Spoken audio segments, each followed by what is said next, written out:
Boker Tov à tout le monde. Comme on dit, Shavua Tov et Chodesh Tov, puisque nous sommes au mois de Hadar. Et nous avons la chance d'avoir la conférencière Karine Barda, responsable des programmes d'intégration pour les Olim Khadashim au ministère de l'Éducation. Je remercie tous les participants d'être avec nous. Euh, et Nili, si elle veut dire quelques petits mots d'entrée, Oui, juste, notre présidente. juste vous dire Mazel Tov pour votre décision et vous prenez la bonne décision. C'est clair, aujourd'hui, notre conférence porte sur l'éducation, sur le système scolaire et je peux vous dire que cela me fait vraiment mal au cœur lorsque j'entends des parents dire que en France maintenant, lorsque ils sortent leurs enfants de l'école, ils doivent enlever leur kippa, cacher les tzitzit pour ne pas que aux alentours on sache qu'ils sont juifs, et ça n'est pas comme ça qu'on éduque des enfants euh, en 2025. On n'est plus à l'heure des ghettos, on ne rase plus les murs, on est fiers d'être juifs, et c'est ce qu'on vous propose lorsque vous allez venir en Israël. Vos enfants seront fiers d'aller à l'école avec leur kippa. Le vendredi, il y aura un Abba Shel Shabbat et Ima Shel Shabbat pour faire la Kabbalah de Shabbat à l'école. Ils apprendront notre histoire et pas l'histoire de France. Ils seront baignés dans cette atmosphère extraordinaire que permet l'école en Israël, qui est une école non pas seulement où on apprend de manière brute des choses théoriques, mais on apprend ce que l'on vit. Et c'est une expérience qui est extraordinaire et toujours de manière positive. C'est ce que j'ai pu en tout cas avoir comme expérience avec Baruch Hashem, mes trois enfants. Les professeurs ont toujours un mot gentil pour les enfants, et c'est véritablement un plaisir de les voir être encouragés par leurs professeurs, et de voir nos enfants grandir dans cette atmosphère, et avec des écoles où on voit le drapeau d'Israël être brandi et fêter Yom Ha'atzmaout et fêter toutes les fêtes. C'est véritablement un plaisir de tous les jours. Donc, ce que je vous conseille d'abord, c'est d'apprendre très très vite l'hébreu vous-même, parce que très vite, vos enfants vont l'apprendre à l'école et vont avoir des difficultés à vous entendre ne pas bien parler la langue, et ils vont très vite vous dépasser. Donc, mon conseil, c'est vous apprenez très très rapidement l'hébreu, et soyez véritablement enthousiaste à l'idée que le système scolaire n'est pas du tout celui de France, et que vous allez rentrer dans un monde éducatif qui est exceptionnel. Merci Nelly. Voilà. On va laisser maintenant la parole à Karine qui va se présenter et vous parler donc du système scolaire en Israël et le parallèle avec le système scolaire français. Alors, bonjour tout le monde. Comme a dit Fredo, je travaille au ministère de l'Éducation, au département des Olim, et je gère des projets d'intégration pour les enfants. Je commence en fait par la fin. Pour rejoindre tout de suite, je rebondis sur ce que vient de dire Nili. C'est que quand on vient en Israël, en fait, il suffit pas de comprendre le système, il faut aussi faire un petit peu un switch dans sa tête et comprendre qu'il y a une énorme différence entre le système scolaire israélien et le système scolaire français. Donc, comme je vous ai dit, je commence, en fait, avant, je mettais ça à la fin, mais là, maintenant, avec l'expérience, je mets ça au début. Donc, en fait, le but de l'éducation en France, c'est l'instruction. Moi, je dis souvent les connaissances et les bonnes manières. En Israël, c'est pas du tout ça, ok? Et c'est pour ça qu'il faut faire un switch dans sa tête. L'éducation en Israël, le but, c'est l'homme. C'est-à-dire que le but de l'éducation n'est pas d'en faire quelqu'un qui a des connaissances, c'est important, bien sûr, mais c'est tout aussi important que d'en faire un bon citoyen qui aime son pays, qui aime son prochain, qui a une identité dont il est sûr, quelqu'un qui respecte ceux qui sont différents, quelqu'un qui fait du volontariat, etc. Donc ça, en fait, parfois on a l'impression que l'instruction est un petit peu délaissée, mais c'est pas vrai du tout. On va partir du principe que si la personne est en train de se forger une personnalité en tant qu'homme israélien, l'instruction va arriver d'elle-même. Elle va arriver beaucoup plus facilement que si l'enfant est stressé est obligé d'être dans un carcan, dans un moule qui lui dit de 4 heures de devoir tous les jours. Voilà. En gros, où les enfants sont comparés. Mais ça, on va en parler un petit peu. Donc, je voulais, si vous voulez, au début, vous présenter ça et vous expliquer que quand on vient en Israël, on doit faire un petit changement. C'est différent. C'est ni moins bien ni mieux, mais c'est différent. Voilà. Alors, on commence par le commencement, donc le choix des écoles et les inscriptions. Alors, quand vous arrivez en Israël et que vous avez votre petit carnet de Théodat Olé, donc votre certificat comme quoi vous venez de faire votre alia, vous devez tout de suite aller à la mairie, surtout bien sûr dès que vous avez une adresse, et la mairie vous donne une école en fonction de là où vous habitez. Alors, il y a certaines écoles qui desservent plusieurs quartiers, mais en général, dans la plupart des villes, il y a ce qu'on appelle une carte scolaire. Si vous habitez dans ce quartier, vous devez aller dans ce GAN ou dans cette école. Par contre, en tant que parent, ce que vous pouvez choisir, c'est le courant religieux. Alors là, ça se complique un petit peu. Je vais vous expliquer les différences entre les courants, mais en tout cas, vous devez savoir que c'est votre droit. Maintenant, là, je voudrais juste dire, avant de passer aux différents courants, on me demande souvent, quand les enfants sont un peu plus âgés, s'il est recommandé de les mettre dans un circuit français. Alors, nous, en tant que ministère, on donne énormément d'aide, donc je vais en parler après, pour intégrer un système scolaire israélien. Donc, on n'a pas de recommandation particulière pour le système français, sauf bien sûr pour les enfants qui font leur alia en première et en terminale. Donc, en fait, c'est en gros, on peut dire que jusqu'en troisième, on conseille vivement d'intégrer un circuit scolaire israélien. Première terminale, d'intégrer un système scolaire français. Pour la seconde, c'est au cas par cas. Parce que le bac peut commencer à partir de la seconde et qu'il faut quand même un petit peu d'hébreu pour pouvoir bien s'intégrer. Il faut du temps pour attraper un petit peu l'hébreu. Donc, si c'est quelqu'un qui sait déjà l'hébreu, qui a une capacité d'adaptation, qui a une capacité de travail, etc., il n'y a aucun problème d'intégrer une seconde. Si la personne a besoin de rester dans un milieu français, alors ça sera en seconde un milieu français. Il y a aussi une autre chose qu'il faut prendre en compte aussi, c'est, vous savez, c'est un âge d'adolescent un peu difficile. Il y a des enfants qui ne veulent pas venir, qui ne veulent pas faire l'alia avec vous. Donc, évidemment, un circuit français, ça peut disons, leur donner un petit peu un sentiment de sécurité, de moins de changement. Et il y a des enfants, au contraire, qui veulent venir israéliens, qui veulent intégrer un circuit israélien, etc. Donc, c'est aussi un âge où on prend aussi un peu en considération. Et la dernière chose que je voulais dire, c'est que le bac israélien est plus facile que le bac français. Donc, ça dépend aussi du niveau scolaire des enfants. Alors, dernière chose à ce sujet donc des inscriptions, c'est qu'on intègre la classe en fonction de son année de naissance. C'est impératif en Israël, c'est écrit dans les bulletins officiels, dans les circulaires. On ne redouble pas. Et pour la simple et bonne raison, vous devez le savoir qu'à 18 ans, on a autre chose à faire que d'être à l'école en Israël. Donc, par exemple, ceux qui sont maintenant, cette année, nés en 2010, sont en troisième et seront l'année prochaine en seconde. On ne fait pas selon les niveaux, selon le redoublement, etc. Nous, on a des enfants qui devaient redoubler en France, on les a fait rentrer dans leur classe d'âge normale et ça s'est très bien passé. Donc, parce que c'est complètement différent. Donc, euh, pas de souci à ce niveau-là. On intègre sa classe en fonction de l'âge de naissance. Maintenant, je vais rentrer dans les différents courants et vous expliquer parce que c'est un petit peu compliqué, si vous voulez, quand on vient de France, où on a l'école juive, où on accepte plus ou moins tout le monde, bien qu'en France, il y ait des écoles juives qui sont assez différentes de l'une à l'autre.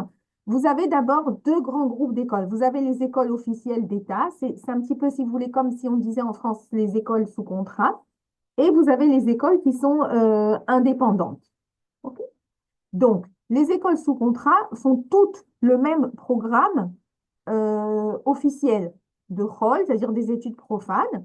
Et il y a après des autres différences. Alors, dans les écoles officielles d'État, nous avons trois grandes catégories, le laïque, le religieux et l'orthodoxe. Le laïque n'est pas laïque au sens français, Ok, comme l'a dit Lily, on fait quand même les fêtes, c'est vu d'une autre façon, mais il n'y a pas, si vous voulez, de pratique religieuse dans ces écoles. Le courant Mamlarti Dati, qui correspond plus ou moins à la plupart des écoles juives de France, se divise en deux courants, un qui est plus léger au niveau religieux et un qui est plus torani, c'est-à-dire qui est plus religieux et complètement mixte. Je vais, dans 2 minutes, vous montrer un tableau où vous aurez toutes les différences. Ensuite, vous avez les écoles qui sont reconnues comme étant écoles, mais qui ne font pas forcément le programme, qui ne sont pas sous contrat. Vous avez les écoles orthodoxes. Alors, certaines écoles orthodoxes du courant indépendant font, oui, le programme officiel de l'État, mais c'est quelque chose qu'il faut vérifier, c'est-à-dire que ce n'est pas automatique. Donc, quand vous avez toutes les écoles qui sont d'État, le programme est automatiquement officiel de l'État. Dans les écoles haridites, certaines oui, certaines non.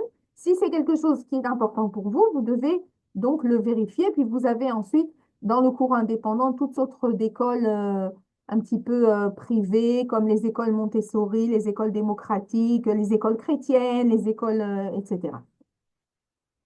Alors, on va voir maintenant les différences. Si vous voulez bien, voici un tableau des différences. Vous pouvez prendre en photo si vous voulez, ou bien j'enverrai à Fredo la présentation, il n'y a pas de problème. Alors, au niveau des études juives, comme vous pouvez le voir, dans le laïc, on étudie la Bible, mais au sens laïque, c'est-à-dire au sens littéraire. Ensuite, vous avez dans le dati à 20% de Kodesh. Dans le Torani ou dans le Haredi d'État, vous avez 40% de Kodesh. Et enfin, dans le milieu orthodoxe, ça peut aller de 40% jusqu'à 100% selon les écoles. Donc, dans le laïc, il n'y a pas de prière.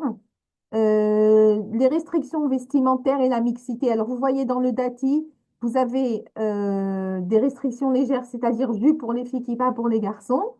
Et les classes sont mixtes, au moins les écoles sont mixtes. Et dans d'autres, voilà, quelqu'un qui écrit sur l'écran, et dans d'autres, dans le Torani ou dans le Haredi, les restrictions sont plus sévères.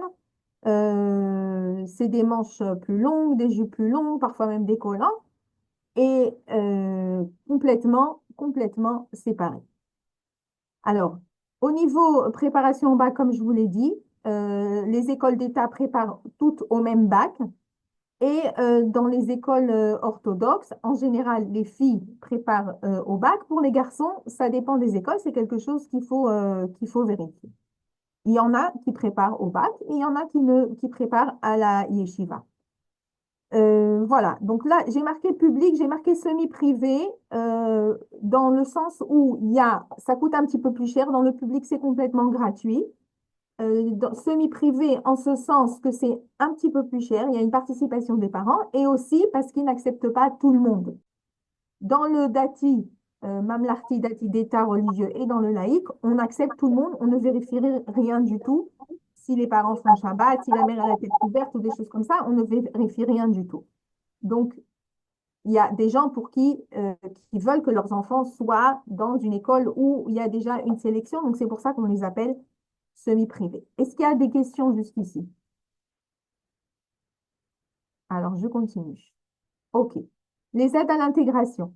Alors, Excusez-moi, Karine, moi j'avais une question qui n'a pas vraiment de lien avec les différents courants, mais plutôt avec ce que vous avez dit au début. C'est-à-dire que quand on arrive, on a notre Théouda Zéhout et on va s'inscrire dans les écoles, mais ils ne nous attendent pas. Il faut pas s'inscrire avant ou faire une non, préinscription ou non, non, quoi? vous ne pouvez pas vous inscrire tant que vous n'avez pas une adresse, un numéro d'identité et une adresse. Mais c'est-à-dire qu'on ne va pas avoir une adresse à partir de maintenant. Je sais que les inscriptions, on nous a dit que c'est à partir de mars. On ne peut pas avoir Non, une non, mais adresse c'est dès à partir maintenant. de maintenant pour les gens qui sont déjà en Israël. Si vous n'êtes pas encore en Israël, on a tous les jours des Olim qui arrivent. Tous les jours. Ok, on pourra pas nous dire, bah non, il n'y a plus de place. L'école est obligatoire. Ils sont obligés de vous trouver une place. Alors, si ce n'est pas cette école, ce sera peut-être une autre, mais qui ressemble, qui a les mêmes critères, mais ça n'existe pas de ne pas avoir de place dans une école. Anaël, D'accord. après le voyage d'études, je commencerai à faire des interviews avec vous, des rencontres avec vous personnalisées pour avoir les âges des enfants et les classes Ok. de façon à les Alors, donner certaines dans mairies, les voilà. mairies, puisqu'on est en contact avec eux, en relation, et on fera des pré-inscriptions jusqu'à ce que vous arrivez. Alors, Ok, super. certaines mairies, par exemple, dans les Xalia de groupes comme avec Fredo, il y a certaines mairies qui sont d'accord de garder des places et il y a des mairies qui refusent complètement. Donc, mais ne vous faites pas de soucis, je n'ai jamais entendu qu'un enfant n'avait pas de place. Ça n'est jamais arrivé. OK? On D'accord. est un Ok. pays, je vous explique, il y a des villes où chaque semaine, il y a une classe qui naît. Ok. Ouais, non, c'est-à-dire qu'on n'a pas l'habitude, mais on nous demande déjà Ouais. d'inscrire les enfants, Non, non, voyons. vous inquiétez pas. Ouais. Parce que vous Ok. parlez d'écoles privées. Là, on parle d'écoles municipales, des écoles d'État, comme elle vient d'expliquer Karine. Ok. Merci beaucoup. Non, excusez-moi, je pense qu'elle parle des crèches parce qu'on en avait parlé au Shabbat et Non, non, c'était je ne au parle niveau pas des des crèches du crèches. tout. Je ne parle pas du tout des crèches. Les crèches, c'est Non, mais privé. la dame qui parle, parce que Oui, nous, on en moi, avait parlé dans oui. le séminaire et c'était par rapport aux crèches. Elle Les avait dit crèches et qu'il le fallait. GAN. Exactement. Ouais, c'est pour ça qu'elle parle de ça en fait. Oui, quand je parle école, je parle pas du primaire parce que le primaire, de toute façon, ils vont être inscrits avec dans l'école qu'a choisi le groupe l'RRA. Mais c'est surtout pour le crèche et le GAN, Il n'y a la pas de crèche et le problème. GAN. Comment on fait sans adresse pour bloquer une place? Alors, Parce que pour avoir une bonne terminologie, de 6 mois à 3 ans, c'est la crèche. De 3 ans à 6 ans, c'est le GAN, le jardin d'enfants. Et de ouais, 6 ans à 12 ans, à 18 ans, pardon, c'est l'école. c'est D'accord? ça. Bah, donc, Maintenant, quand on parle, Karine parle du ministère de l'Éducation, donc c'est de 3 ans, depuis le GAN jusqu'à la terminale. Tout ce qui est en dessous n'est pas ministériel, est complètement privé. Et là, effectivement, il faut commencer de façon privée, donc personnelle, à faire des préinscriptions, des inscriptions dans les crèches. Dès donc maintenant. sans Théodat Zéhout, ça Sans peut Théodate marcher. Zéhout, uniquement avec le numéro de passeport. Ah, ok, très bien. Ok, À merci. partir de quel âge, excuse-moi, Fredo, t'as dit?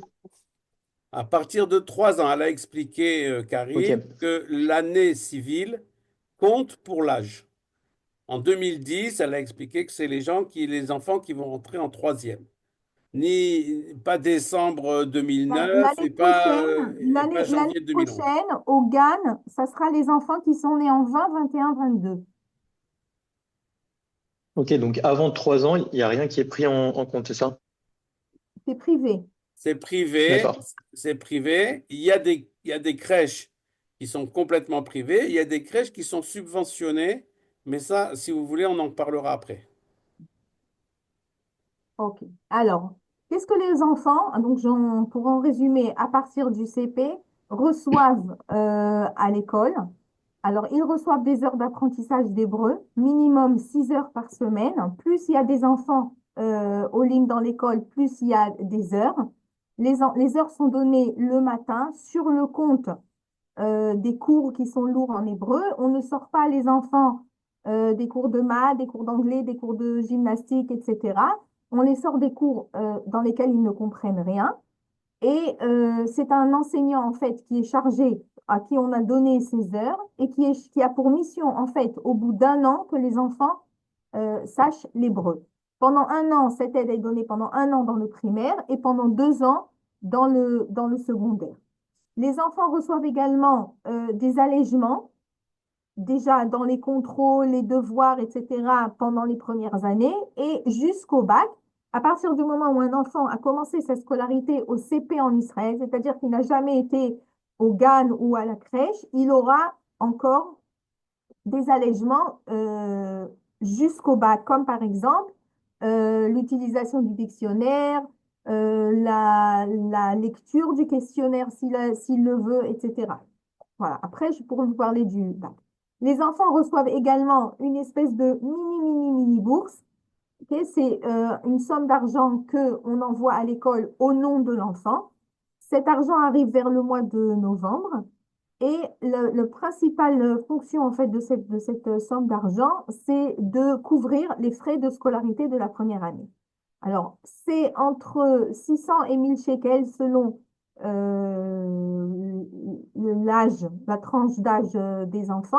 Donc, si on vous demande en arrivant de payer les frais de scolarité qui sont déjà de l'ordre de, on va dire, 300 € l'année, vous payez espacé le plus possible pour que dès que l'école reçoive cet argent, vous puissiez récupérer les chèques et donc arrêter le paiement de l'école. Voilà. Alors voilà, vous avez un exemple ici, c'est un vieux tableau, mais vous avez un exemple dans le primaire. La première année, c'est dans les 600 shekels et au collège 900 et au lycée 125 shekels. Après, c'est la deuxième année et la troisième année. J'imagine que les sommes ne vont pas tellement changer l'année prochaine. Donc, c'est à peu près, si vous voulez, un ordre d'idée. Excusez-moi, l'aide, elle est la première année, c'est bien ça pour les Olim. La deuxième et la troisième année. La troisième année, c'est que au collège et au lycée. D'accord, merci. Non, vous me demandez pour les heures d'hébreu ou pour la bourse, hein? Les deux. Alors, les heures d'hébreu au primaire, c'est que la première année. Au secondaire, c'est les 2 premières années. Notre fille, si Dieu veut, rentrera en dernière année de primaire en Israël cette année, en septembre. Donc, elle fera la première année au primaire et la deuxième année au collège. Est-ce que la deuxième année, elle aura encore des Oui, aides d'hébreu? oui, Parfait, merci. ok. Alors, quand j'ai dit qu'on fait un petit peu un switch dans sa tête, c'est que la première année, on met l'accent sur l'hébreu. C'est la priorité.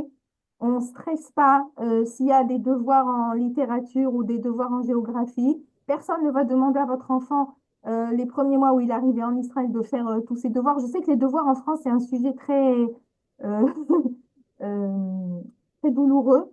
Alors, c'est beaucoup plus cool en Israël. Il y a beaucoup moins de devoirs et surtout quand on est au Lechadash la première année, etc., on n'a pas beaucoup de devoirs. En tant que parent, ce que je conseille, c'est de mettre l'accent la première année sur l'hébreu et ce qu'on appelle les matières à spirale. Qu'est-ce que ça veut dire, les matières à spirale? C'est que, si vous voulez, il y a 2 sortes de matières. Il y a les matières à chapitre et où chaque chapitre, chaque année à l'école, on apprend quelque chose d'autre. C'est-à-dire que si au CM2, on apprend le Moyen Âge et qu'au collège, on apprend la Première Guerre mondiale, s'il n'a jamais appris le Moyen Âge parce qu'il était au Lechadash, ça va pas, il n'y aura pas de conséquences sur ses notes 2, 3 ans plus tard. Alors que les matières à spirale sont des matières sur lesquelles chaque nouveau cours est basé sur des connaissances. C'est-à-dire que ce sont des matières où on peut avoir des lacunes, où on ne peut pas avancer si on n'a pas une base bien forte. Donc, quand on est en première année en Israël, il faut mettre l'accent sur ces matières-là. En gros, ce sont les matières de langue, c'est-à-dire les maths, c'est comme une langue, l'hébreu et l'anglais. Tout le reste, on ne stresse pas. Ça va se faire, mais ça doit se faire sans stress et de façon très, très, très lente et à chaque fois avancer un petit peu très progressif. Par contre, les maths, l'hébreu et l'anglais, la première année, c'est là qu'il faut mettre l'accent. Bien sûr, on est en Israël et on a dit que le but, c'est pas seulement les connaissances. Donc, on fait très attention à l'épanouissement social de l'enfant. Euh, D'ailleurs, vous allez aller à l'école, à la réunion de parents d'élèves, et vous allez vous attendre à ce qu'on vous dise ses notes, et on va vous dire il est très mignon, il est très heureux, il a plein de copains, il aide tout le monde, il dessine très bien. Voilà. Donc ça, c'est le système scolaire en Israël. C'est très important que l'enfant aille à l'école avec le sourire, de gaieté de cœur, se fasse des amis, et si possible des amis qui parlent hébreu. N'hésitez pas à les inviter à la maison, ça peut énormément aider. Ok, donc, seulement après, on commence un petit peu, si vous voulez, à stresser pour les devoirs. Alors, une fois que j'ai expliqué un petit peu tout ça, je vais rentrer un petit peu dans le détail maintenant et vous expliquer encore d'autres différences entre les systèmes. Alors, comme on a dit, 3 à 5 ans, ça ne s'appelle pas l'école. Ok. Avant, donc c'est la crèche, j'en parle pas parce que c'est pas du ministère de l'Éducation. Donc vous avez 3 années de GAN. La dernière année de GAN s'appelle Chova parce que avant l'école était obligatoire à partir de Chova, ça veut dire obligatoire. Jusqu'à il y a quelques années, l'école était obligatoire à partir de 5 ans. Maintenant, elle est obligatoire à partir de 3 ans. Donc, comme l'école est obligatoire à partir de 3 ans, ils sont obligés de vous trouver une place au GAN. Le primaire, vous m'avez dit, madame, que votre enfant sera en dernière année de primaire. Alors, la sixième, c'est encore le primaire en Israël. Je ne sais pas si vous avez pris ça en compte. Oui, oui, oui, oui, on a pris ça en compte, oui, tout à Voilà. fait. Donc, la Tout à fait. sixième, c'est encore le primaire. Le collège commence à la cinquième jusqu'en troisième et le lycée de la seconde à la terminale. Dans la plupart des villes, c'est la même école qui va de la cinquième à la terminale. Il y a encore des villes dans la région du Sharon comme Ra'anana, etc., où il y a des collèges complètement différents des lycées, mais dans la plupart des villes, ça va du cinquième à la terminale. Alors, la journée type, donc en Israël, on étudie du dimanche au vendredi. Alors, c'est fini le dimanche. On étudie 6 jours par semaine. C'est pas facile pour les enfants, bien qu'il y a certaines écoles avec les grands qui enlèvent le vendredi. La prière commence par la prière dans les écoles religieuses. Ensuite, 2 cours. Ensuite, récréation principale avec un repas. Donc, c'est là où les enfants mangent et vous devez leur apporter leur box avec un sandwich protéiné. En général, c'est ce que les enfants mangent, omelette, thon, charcuterie, etc. Des fruits et des légumes. Ensuite, il y a encore 2 cours. Une petite récréation où on n'a pas le temps de manger. Je sais qu'en général, les petits Français aiment manger à midi, donc c'est pas toujours facile. Ensuite, encore 1 ou 2 cours. Comme vous voyez, la journée finit tôt. Dans les écoles où il y a beaucoup de Kodesh, la journée peut être plus longue avec, oui, un repas. À 13 heures, par exemple. Mais dans la plupart des écoles, on finit tôt. Alors, en Israël, il y a un uniforme. Même dans le laïc, il y a un uniforme qui consiste à avoir un t-shirt ou un sweatshirt avec le logo de l'école. C'est tout.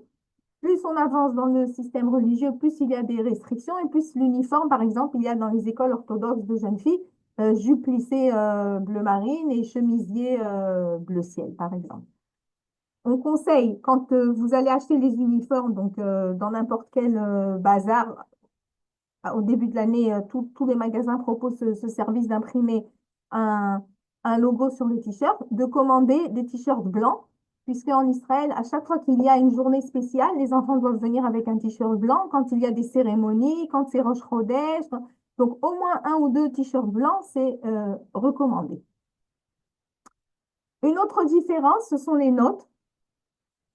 Alors, en Israël, les notes sont sur 100, pas dans les petites classes. Alors, comme on dédramatise, si vous voulez, la notion de notes par rapport à la France, dans les petites classes, il n'y a même pas de notes parce qu'on ne veut pas traumatiser les enfants. Il n'y a pas non plus ni de classement ni de comparaison. C'est-à-dire que en Israël, comme je vous l'ai dit, on va encourager les enfants à pousser leurs propres limites. On ne va pas les comparer à d'autres enfants. Moi, je vois des bulletins scolaires des enfants qui viennent de France, combien a reçu le moins, combien a reçu le plus. Et donc, un enfant qui a fait d'énormes efforts, mais qui est encore proche de celui qui a reçu le moins dans la classe, enfin, je trouve ça personnellement cruel. Donc, en Israël, on prend un enfant, il est à un certain niveau, on va le pousser à avancer, on va lui donner le goût de l'effort et le pousser, comme je vous l'ai dit, à repousser ses propres limites et non pas repousser les autres. Il y a en Israël, dans les matières spirales, vous vous rappelez ce que je vous ai dit, où on peut avoir des lacunes, des demi-groupes. Alors, j'ai entendu en France, c'était une grande discussion, un grand débat s'il fallait faire ça en France ou pas faire ça en France. Le ministère de l'Éducation l'a proposé en France, mais les enseignants l'ont refusé. C'est que les demi-groupes se font par niveau. C'est-à-dire qu'en maths, qui est une matière à spirale où on peut avoir des problèmes des lacunes, chaque groupe d'âge, ça veut dire la 5e 1, 5e 2, 5e 3, 5e 4, vont tous avoir maths en même temps et les enfants vont être divisés en 3 ou 4 groupes de maths pour aider ceux qui ont le plus de difficultés. C'est-à-dire que pour nous, c'est impensable de mettre dans la classe quelqu'un qui est super matheux et pour qui c'est très facile de le mettre dans la même classe qu'un enfant qui a du mal et qui a besoin d'avancer en petits groupes plus lentement. Donc, si vous voulez, ces groupes, ça s'appelle Akbatsot. Et c'est très dynamique, c'est-à-dire un enfant qui a commencé dans une Agbata, donc dans un groupe d'enfants qui ont plus de mal, s'il arrive à rattraper, il va passer après dans les autres groupes. C'est pas qu'il est catégorisé jusqu'à la fin de sa scolarité. Donc voilà, ça c'est à propos des notes. Ensuite, entre différences l'année scolaire, donc comme vous avez vu, l'école c'est 6 jours par semaine, donc il y a beaucoup plus de jours d'école, il y a beaucoup moins de vacances en Israël puisque les vacances sont calquées sur les fêtes juives. Alors, on oublie les 2 semaines de vacances toutes les 6 semaines, les vacances de printemps, d'été, d'hiver, etc. Malheureusement, en tant qu'enseignante, ça nous manque un petit peu, mais d'un autre côté, c'est quand même beau de voir que l'année se déroule en fonction de quelque chose de juif, donc c'est aussi un peu touchant. Donc vous avez les Rosh Hashanah, la veille de Rosh Hashanah et les 2 jours, Kippour, la veille de Kippour et 2 jours, vous avez toute la semaine de Sukkot, vous avez la semaine de Hanouka, vous avez Purim un jour avant, un jour après, vous avez Pessah, vous avez Yom Ha'atzmaut, Lag BaOmer et Shavuot. D'ailleurs, Shavuot, il faut que je corrige, c'est redevenu 2 jours. Voilà, donc c'est ça. C'est ça les vacances. Il n'y a pas d'autres possibilités. Est-ce qu'il y a des questions jusqu'à maintenant?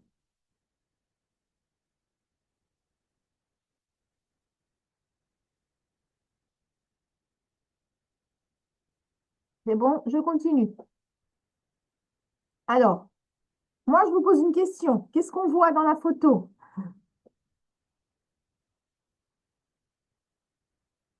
Du bénévolat? Du bénévolat. Alors, c'est une bonne réponse, mais ce n'est pas du bénévolat parce que c'est obligatoire. Mais vous avez raison. Ce sont des enfants qui nettoient. Maintenant, je vais vous dire quelque chose qui va vous choquer. Ce sont des enfants qui nettoient la forêt sur le compte du cours de maths. Donc ça, c'est pour vous montrer, en fait, cette photo, c'est pour illustrer ce que j'ai voulu dire au début sur les buts de l'éducation. Ok, par exemple, il y a en Israël la semaine de l'écologie. Pendant cette semaine, les enfants vont avoir des ateliers sur le recyclage, des conférences sur la pollution et ils vont sortir nettoyer. Maintenant, quand on est un parent français et qu'on a les enfants qui rentrent de l'école et on leur dit, première chose, est-ce que tu as des devoirs? Et il dit, l'enfant, on n'a rien fait aujourd'hui, on a nettoyé la plage ou on a nettoyé la forêt, tout de suite se met en place, mais qu'est-ce que c'est que cette école? Mais qu'est-ce que c'est, etc. Donc, une première demande, c'est de ne pas critiquer le système scolaire israélien devant les enfants, ça c'est une chose, mais surtout de comprendre que c'est différent. Nous, en tant qu'Israéliens, on voit dans cette photo beaucoup de valeurs. On voit, comme vous l'avez dit, le volontariat, on voit des enfants qui aiment leur pays, on a des enfants qui respectent, on a des enfants qui, qui apprennent à coopérer. On a des enfants, on a plein de choses dans cette image qui sont très importantes, qui sont des valeurs. Et ça, si vous voulez, c'est l'enseignement en Israël. Il y a un très fort pourcentage d'éducation informelle, d'activité, et parfois ça tombe sur les cours de maths. En fait, on part de 2 principes. Premièrement, l'enseignement ne se fait pas toujours dans une classe avec un professeur, 4 murs et un tableau. Il y a énormément d'autres possibilités d'enseigner. Et deuxièmement, il n'y a pas que les connaissances, il y a aussi les valeurs. Donc, tout le système israélien, si vous voulez, repose sur ça. Faites-nous confiance, ça marche. On a le plus haut taux d'ingénieurs par habitant en Israël. On a Waze et Dôme de Fer et compagnie. Donc, ça marche. Ça a l'air bizarre quand on vient de France, mais vous pouvez nous faire confiance, ça marche. Donc, comme j'ai dit, l'éducation informelle a une part dans l'éducation en Israël. Alors, on enseigne aux enfants des compétences comme la responsabilité, la citoyenneté, la tolérance, la prise de décision, par exemple. Je sais, par exemple, les enfants doivent choisir une spécialité. Ils ont, avant de choisir en fin de troisième leur spécialité, ils ont des cours comment prendre une décision, c'est-à-dire comment je prends une décision. D'abord, je dois me connaître moi-même. Qu'est-ce que je suis? Comment je pèse le pour et le contre, etc. Donc, vous voyez, il y a énormément Alors, on peut les prendre et sortir d'un cours de maths pour leur faire un atelier sur les prises de décision. c'est tout à fait possible en Israël, mais parce qu'on part du principe que c'est très important et que si un enfant, il a su prendre sa décision, alors il aura les bonnes notes dans la matière qu'il a choisie. Et pas parce que ça lui était imposé ou qu'il a choisi sans comprendre ce qu'il a choisi. Voilà, donc ça c'est un exemple. L'appartenance, bien sûr, de se forger son identité, pas seulement qu'est-ce que je suis, mais et aussi après, qu'est-ce que je fais. Donc, on a des cours d'aptitude, on a, comme vous l'avez dit, le volontariat, on appelle ça engagement communautaire parce que comme c'est obligatoire, on ne peut plus l'appeler volontariat. Mais voilà, c'est un exemple de ce qu'on fait dans l'éducation informelle en Israël. Ok. Donc, évidemment, on a dit qu'il y a beaucoup d'avantages parce que les enfants donc, acquièrent certaines compétences qui leur permettent de développer leur esprit et d'avoir de meilleures notes, mais aussi parce que les enfants se sentent après évalués dans certaines choses. C'est-à-dire que même un enfant qui n'a pas des très bonnes notes et qui est super doué pour organiser une journée de volontariat, etc., il va être valorisé et apprécié pour autre chose que ses notes. Donc ça, c'est très important. Question, je continue. Alors, une autre différence qu'il y a entre le système français et le système israélien, c'est qu'il y a en Israël des rôles dans l'école qui n'existent pas en France. Donc, vous avez par exemple le prof principal qui s'appelle Mechaner ou Pourquoi vous Mechaner. montez ça sur les autres?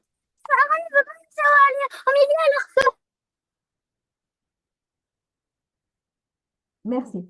Vous avez donc le prof principal, ok, ou professeur Mechaner ou Mechanechet, qui a un rôle qui n'est pas comme en France, le prof principal qui a un rôle administratif de ramasser les papiers et d'écrire les bulletins. C'est quelqu'un qui va connaître votre enfant, qui va le prendre plusieurs fois entre quatre yeux, à essayer de le connaître, à essayer de l'apprécier, à résoudre ses problèmes, etc. Le mécanisme est en fait votre première adresse à qui s'adresser à l'école quand vous avez des questions ou un problème. Dès le premier jour, vous allez avoir son nom, son numéro de téléphone, vous allez dans un groupe WhatsApp avec la classe, avec le prof principal. On a un contact très, très personnel entre les parents et le prof principal. Ensuite, vous avez d'autres fonctions qui s'appellent RACAS. RACAS, ça veut dire quelqu'un qui centralise quelque chose, qui est responsable de quelque chose. Alors, ça peut être le RACAS des OLIM, donc des enfants qui sont OLIM dans l'école. Ça peut être le RACAS des excursions, ça peut être le RACAS de la sécurité, ça peut être le RACAS de mathématiques.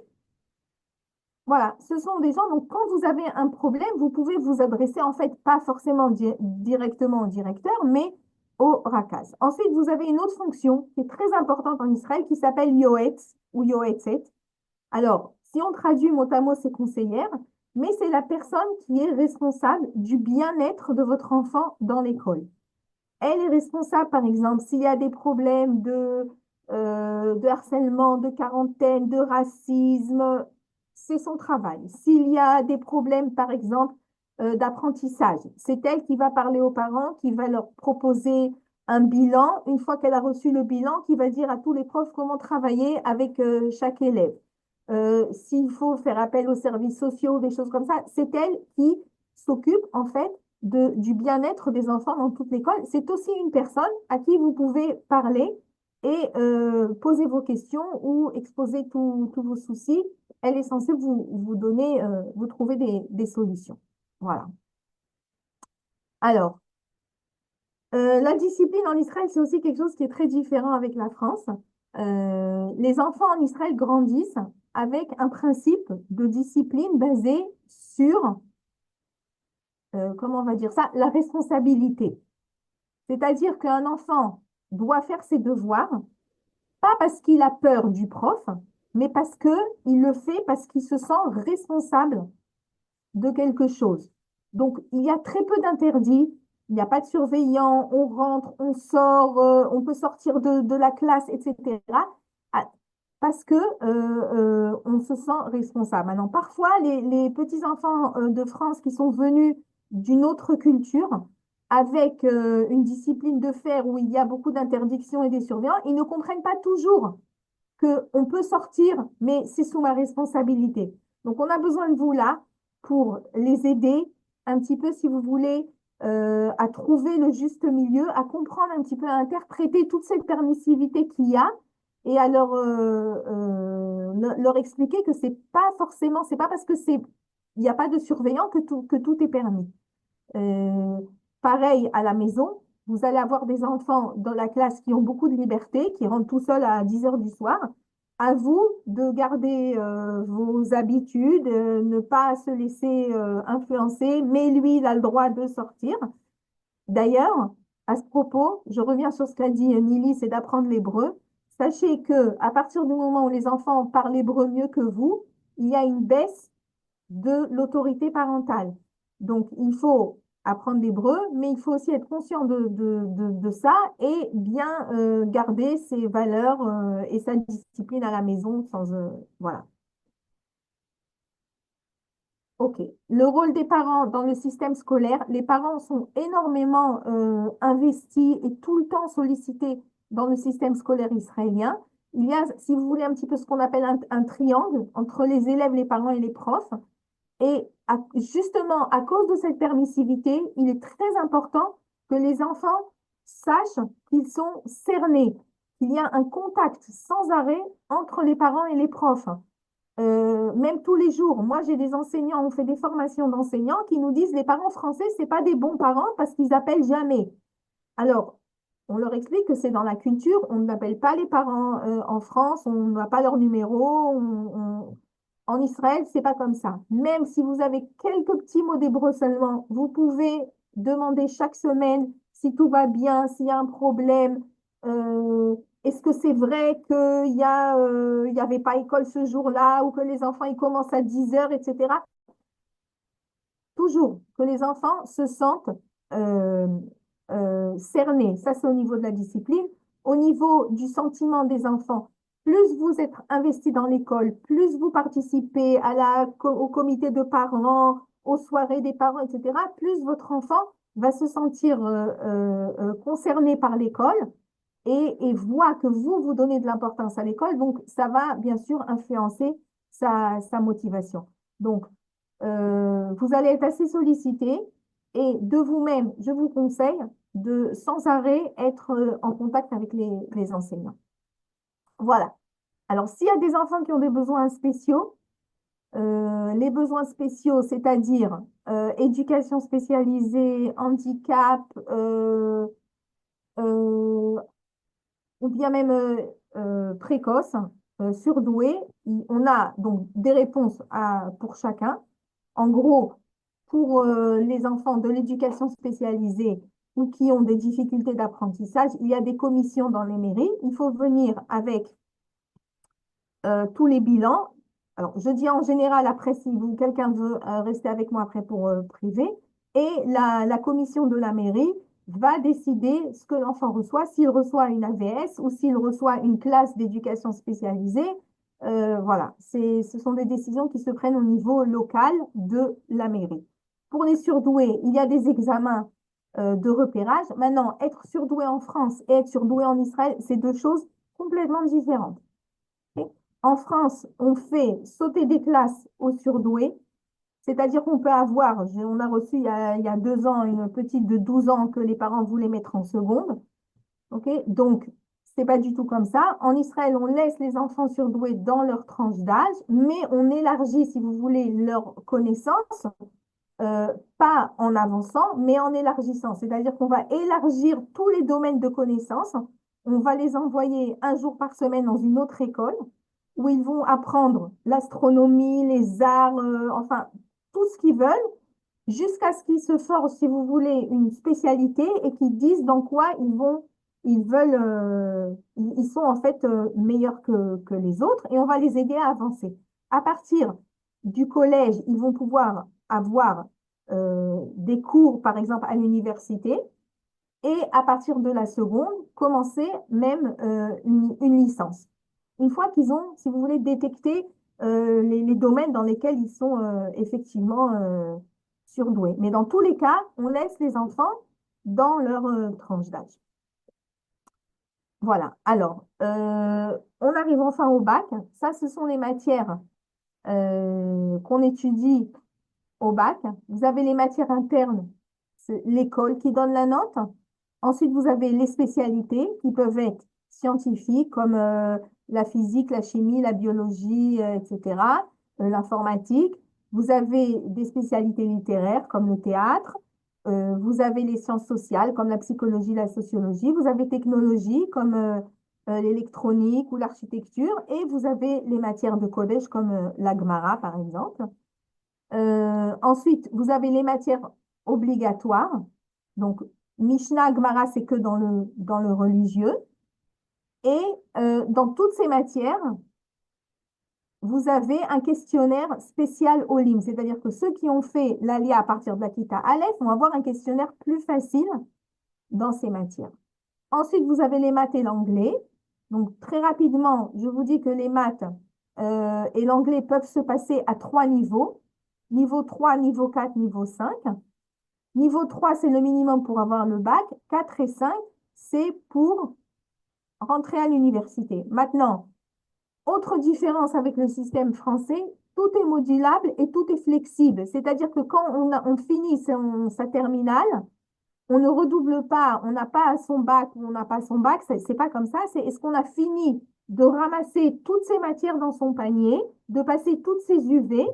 Ce qu'on n'a pas réussi, on peut le rattraper après matière par matière. C'est-à-dire que si un enfant, il a passé toutes ces matières, il a raté son bac d'histoire, il n'a pas raté son bac. Après, il peut repasser seulement cette matière. Les maths et l'anglais, pareil. S'il a fait seulement coefficient 3 et qu'il veut aller au Technion où il faut 5, il peut rattraper maths juste de 3 à 5. Donc, rien n'est, il n'y a pas de fatalité, ni de circuit, ni de catégorisation des enfants. Il est scientifique, il est littéraire, etc. On les laisse se développer, faire des efforts, avancer, et après, tout est rattrapable. Voilà. Alors, nous, ce qu'on demande aux enseignants quand ils intègrent des enfants, c'est de 3 phases qui sont ensemble, c'est-à-dire c'est pas l'une après l'autre, qui sont en même temps. Apprentissage de l'hébreu. Apprentissage, c'est aussi combler les lacunes et apprendre à travailler à l'israélienne, par exemple apprendre les maths en hébreu. Intégration sociale, c'est-à-dire qu'on va avoir un enfant qui arrive dans une classe qui est déjà formée, où les enfants depuis le CP, ils sont ensemble. Donc, on doit intégrer l'enfant dans une classe qui est déjà formée.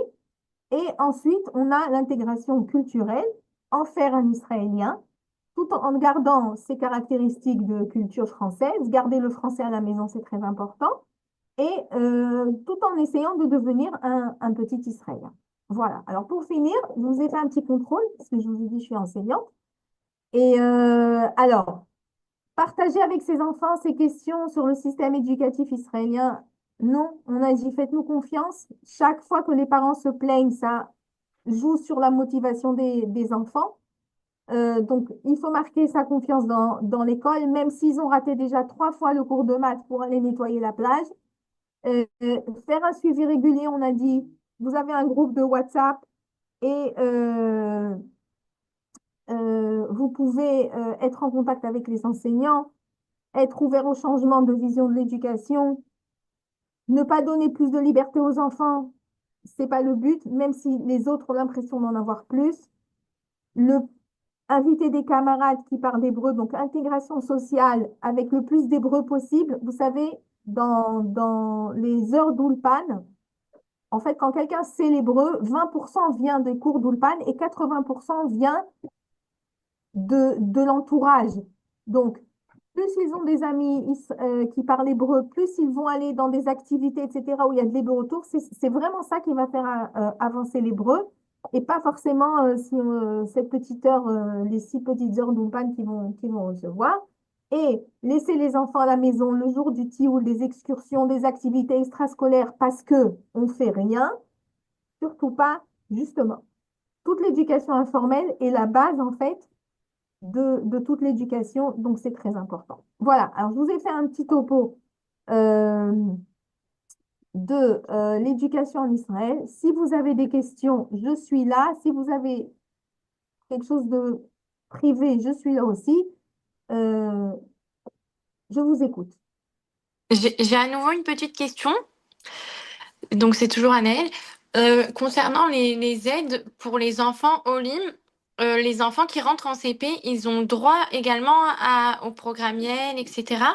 Alors, le programme Yael, c'est un programme du ministère de l'intégration, c'est pas un programme du ministère de l'Éducation. Ok. Le programme Yael n'est pas obligatoire. Nous, j'entends beaucoup parce qu'il y a eu un petit peu de, excusez-moi, hein, je sais pas comment on dit, balagan, avec, Cafouillage, hein, du oui, cafouillage. avec l'Aliad Group qui a demandé de payer pour le programme Yael, etc. Le programme Yael n'est pas obligatoire. Les enfants reçoivent des heures d'Ulpan que nous, on donne en tant que ministère. Le programme Yael, d'ailleurs, on le conseille pas la première année, parce que la première année, il y a les heures d'Ulpan, on le conseille d'ailleurs qu'à partir de la deuxième année. Mais si déjà on le fait la première année, c'est du ministère de l'intégration qui a un certain budget et qui va le donner à certaines villes et à certaines écoles en fonction du nombre d'enfants qu'il y a dans l'école. Donc, je ne peux pas parler du programme Yael en ce sens où vous allez le recevoir automatiquement ou vous n'allez pas le recevoir. C'est quelque chose qu'on ne sait pas encore, mais ce n'est pas non plus quelque chose d'obligatoire puisque nous donnons des heures d'Ulpan dans les écoles. Et que, à mon avis, la première année, ça suffit. Et ces heures d'Ulpan, elles sont pendant les heures de classe, Oui. c'est-à-dire on sort les enfants de classe et on les réunit pour leur faire une heure d'Ulpan, ou alors Oui. c'est des heures en plus. C'est pendant les heures de cours. J'ai dit, on les sort des heures qui sont lourdes d'hébreu, pas des heures de maths, pas des heures de gymnastique, pas des activités, etc. On les sort des cours qui sont difficiles en hébreu. D'accord. Ok. Merci beaucoup. Mais pas au CP. On est d'accord, ça, dès le CP. À partir du CP, bien À sûr. partir du CP. D'accord, très bien. Merci beaucoup. Bonjour, j'ai une Ah, question. je voudrais juste donner une petite précision à Anaël par rapport à l'Ulpan du CP. Étant donné que les enfants arrivent en classe préparatoire et que aucun enfant dans la classe ne sait lire et écrire, bien évidemment que le Olé Hadash va apprendre aussi, il va prendre ces heures-là pour lui aussi.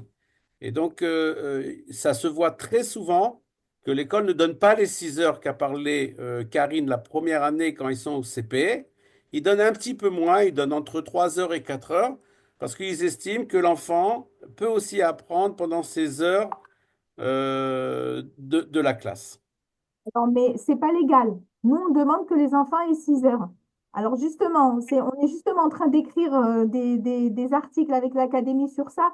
C'est-à-dire que quand les enfants, si vous voulez que je rentre dans quelque chose d'un peu professionnel, si vous voulez des compétences phonologiques, quand on apprend à lire, on apprend des sons d'abord.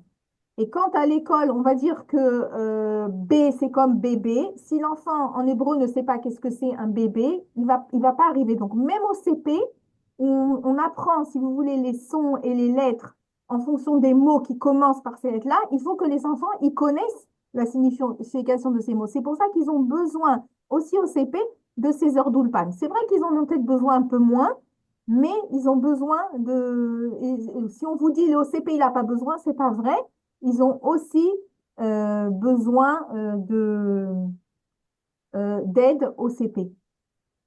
Juste, excusez-moi, donc si je résume, en fait, la première année, vous déconseillez Yael parce que de toutes les façons, il y a déjà l'Ulpan qui doit être organisé par l'école. Et la deuxième année, comme il n'y a pas d'Ulpan, à ce moment-là, on fait programme Yael pour Alors, supplémenter encore un petit peu les olés.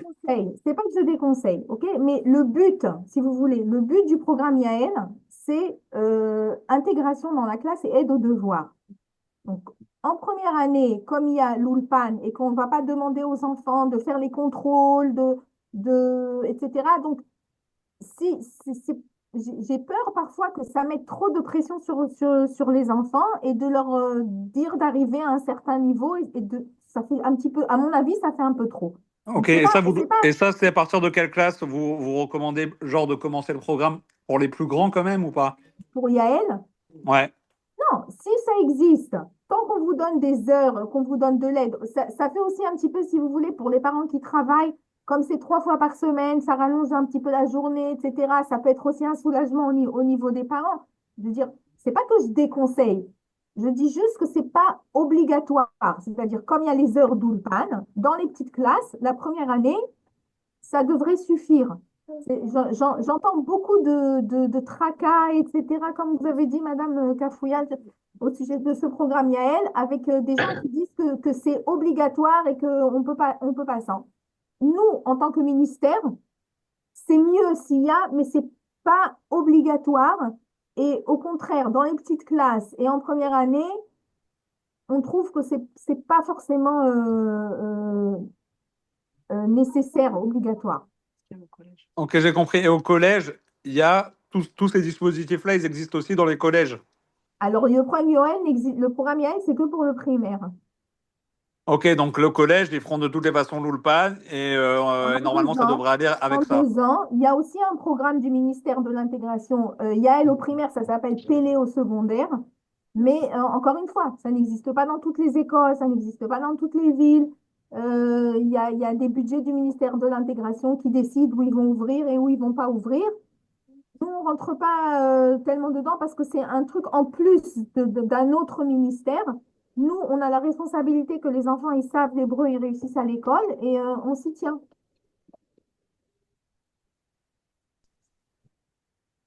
Merci beaucoup, Karine. Shavua Tov. Encore une fois, comme à l'habitude, très professionnelle et elle est rentrée vraiment dans les Excusez-moi. points importants et des Est-ce- points cruciaux pour vous, pour la bonne compréhension du système. Et vous avez compris que c'est pas un système qui est meilleur ou moins bien que celui de France, c'est un autre système et ne faites aucun parallèle avec. Il y a des docteurs, des avocats et des ingénieurs en France et il n'y en a pas moins en Israël. Donc les deux systèmes marchent. Et comme a dit Karine, il faut aller main dans la main avec le système et pas aller à l'encontre. Vous n'arriverez pas à le changer. Donc elle a très bien expliqué que ce système est un système basé sur les valeurs et sur la responsabilité des enfants avant tout. L'université est aussi complètement différente. Les études académiques sont aussi basées sur d'autres valeurs qu'en France et elles complètent, si vous voulez, l'apprentissage de l'école. Donc, le système est complètement différent et vous aurez l'occasion de l'apprendre et de l'étudier avec vos enfants, si Dieu veut. Et simplement, comme a dit Karine, il est très important et il est central que vous ne perdiez pas votre samrout, Autorité. votre autorité parentale, qui est vraiment très importante au sein de l'ALIA. Voilà. Excusez-moi, je voulais juste revenir sur le Mahon. Au tout début, vous aviez dit qu'on peut avoir des aides quand on est en crèche publique. Est-ce que c'est le cas pour un Mahon privé qui relève du Misrad Rhino? Il y a pas de Mahon, il n'y a pas de crèche en dessous de 3 ans. Il n'y a pas il y a pas de, pardon, il n'y a pas de crèche du ministère sous la responsabilité du ministère de l'Éducation en dessous de 3 ans. Toutes les structures qui sont en dessous de 3 ans peuvent être prises en charge, mais pas par le ministère de l'Éducation. D'accord. Alors, Ça c'est peut une aide être, qu'on peut obtenir, c'est ça ou pas? oui, exactement. Ça peut être par le ministère de l'Économie, ça peut être par le ministère du Travail, ça peut être par des fonds privés. OK? Ça, D'accord. il faut vérifier avec chaque structure. Quand vous serez dans la ville, j'aurai l'occasion de vous aider et de vous accompagner dans ces demandes. Ces demandes sont faites à l'encontre de la France, que plus vous travaillez et plus vous aurez d'aide. Moins vous travaillez et moins vous aurez d'aide. Le pays encourage à travailler, Si vous êtes au chômage ou si vous êtes une femme ne travaille pas et le mari travaille uniquement, il y aura moins d'aide que si si les deux travaillent. Voilà. D'accord, d'accord, Et merci. maintenant, il faut savoir que si vous êtes étudiant ou si vous êtes à l'Ulpan, c'est considéré comme un emploi. D'accord, Très bien. merci Au beaucoup. top, Fredo, merci beaucoup. Merci beaucoup. Shavuot Ce serait possible Tov d'avoir et Chodesh Tov. les slides? Shavuot Tov, Chodesh Tov, merci Et beaucoup celui qui rentre Adar, pour ce Zoom. celui qui rentre Adar en joie, et il y aura beaucoup de joie. Donc, si Dieu veut, Amen. on est dans le mois des réjouissances et que ça continue Trop comme loin. ça. Ouais. Si Dieu veut, Amen, qu'on voit amen. Amen. tous Merci. nos Merci. Chayalim Merci. revenir à la maison en paix et nos Amen. otages. Fredo, En paix. je Amen, t'envoie amen. je À t'envoie bientôt. la